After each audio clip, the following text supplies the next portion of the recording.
அஸ்ஸலாமு அலைக்கும் வரஹ்மத்துல்லாஹி வபரகாத்துஹு.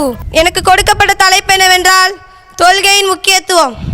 இப்போ பார்க்கலாம், எதுக்கோ நம்ம முக்கியத்துவம் கொடுப்போம். நம்ம யாருமே தொழுகைக்கு முக்கியத்துவம் கொடுக்க மாட்டோம். அல்லாஹ் தஆலா இஸ்லாத்தில் 5 கடமைகளில் 2வது கடமையாக தொழுகையை கூறுகிறான்.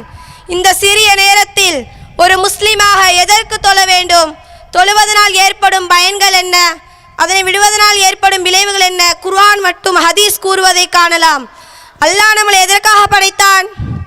அல்லாஹ் இந்த உலகில் அவனை வணங்குவதற்காக படைத்தான். இந்த உலகில் வேறு எந்த நோக்கத்துக்காக அல்லாஹ் படைக்கல. அவனை வணங்குகிற அந்த ஒரே ஒரு காரணத்துக்காக மட்டும்தான் அல்லாஹ் இந்த உலகத்தில் நம்மளை படைச்சான். அல்லாஹ் குர்ஆனில் கூறுகிறான், ஒமா ஹலகத்துல் ஜின்னா வ இன்ஸ இல்லா லியஅபுது. இன்னும் ஜின்களையும் மனிதர்களையும் என்னை வணங்குவதற்காக அன்றி நான் படைக்கவில்லைன்னு அல்லாஹ் தஆலா 51வது அத்தியாயத்தில் 56வது வசனமாக கூறுகிறான்.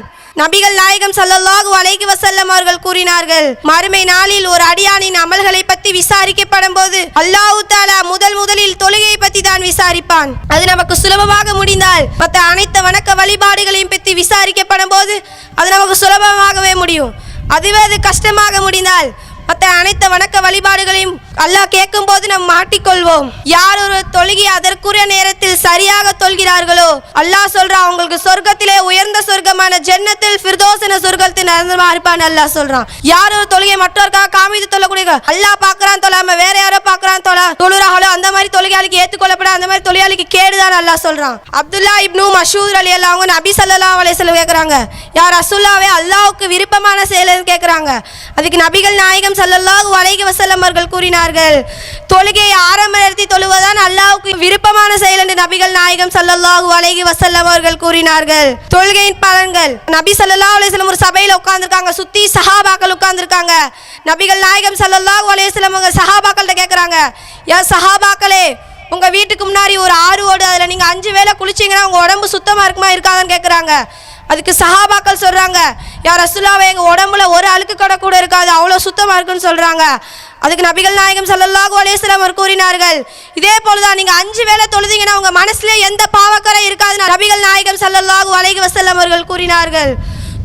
தொழுகை தீங்கை விட்டும் மானக்கேடான விஷயத்தை தடுக்கணும் அல்லாஹ் தஆலா 29வது அத்தியாயத்தில் 45வது வசனமாக கூறுகிறான்.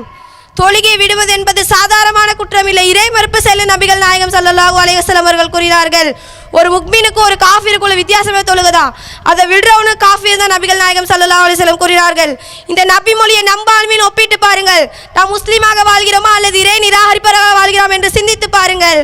நபிகள் நாயகம் ஸல்லல்லாஹு அலைஹி வஸல்லம் கூறினார்கள், தொழுகையை விடுவது என்பது சாதாரணமான குற்றம் இல்லை, இறை மறுப்பு செயல் என்று சொல்கிறாங்க.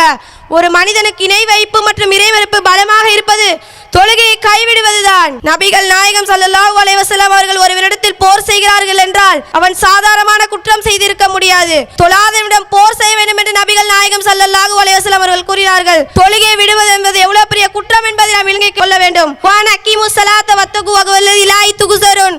தொழுகை நீங்கள் நிலைநாட்டுங்கள், அவனை அஞ்சிக் கொள்ளுங்கள், அவனிடம்தான் நீங்கள் ஒன்று சேர்க்கப்படுவீர்கள். இந்த உலக வாழ்க்கை வீணும் விளையாட்டு என்று வேறில்லை. யார் ஒரு மறுமை விட மேலானதாக எதையும் நினைக்கிறார்களோ மறுமையில் அவர்களுக்கு கூலி உண்டு, இதை நீங்கள் புரிந்து கொள்ளுங்கள். நம்மில் நரகில் தள்ளும் ஒரு குற்றம் தொழுகையை கைவிடுவதுதான். அதை செய்த பாவியாக மரணிக்க வேண்டுமா? இந்த தலையெழுத்தை மாற்ற தொழுகையை சரியாக தொழுது நல்ல மனிதனாக மரணிப்போம். தொழுகையின் மூலம் கிடைக்கும் நன்மைகளை பாருங்கள் நபிகள் நாயகம் ஸல்லல்லாஹு அலைஹி வஸல்லம் அவர்கள் கூறினார்கள். எனவே அருமை சகோதர சகோதரிகளே, அல்லாஹ் மற்றும் நபி ஸல்லல்லாஹு அலைஹி வஸல்லம் இந்த அளவிற்கு எச்சரிக்கப்பட்டால் தொழுகை விடுவதனால் ஏற்படும் விளைவுகளை பற்றி நாம் சிந்திக்க வேண்டும்.